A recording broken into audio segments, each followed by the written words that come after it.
Tretiaci z našej školskej mafie sa tento rok dohodli na hromadnom únese prvákov s cieľom overiť si, či sa zaslúžia o miesto v našej školskej mafii. Čo myslíte? Dokážu to?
Akú si mala úlohu?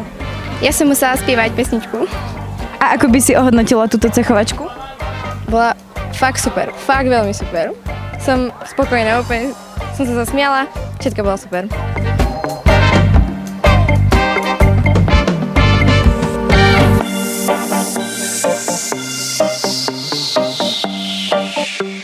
Akú ste mali úlohu na cechovačke?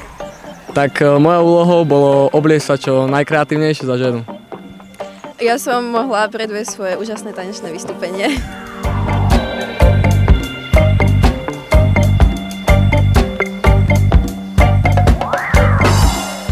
Ako dlho vám trvala príprava na cechovačku? Príprava na cechovačku nám trvala približne 2 mesiace. Ako vás napadla práve mafiánska tematika? Mafiánska tematika, no priznám sa, bolo to veľmi spontánne. Napadlo nás to vlastne na prvej hodine, kedy sme si vyberali tému celej tejto cechovačky. Ako by ste ohodnotili spoluprácu s tretiakmi pri príprave tohto ročnej cechovačky? Na jednotku, ako mi bolo povedané, že mám povedať, ale nie teraz naozaj úprimne hovorím, že veľmi dobre.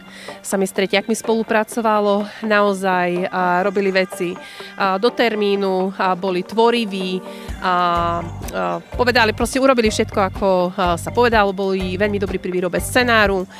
Myslím, že dobre spolupracovali aj so zvučovacím tímom, aj keď nejde vždycky úplne všetko na 100%, ale je to aj veľa o improvizácii a myslím si, že tá bola zvládnutá tiež na veľmi dobrú.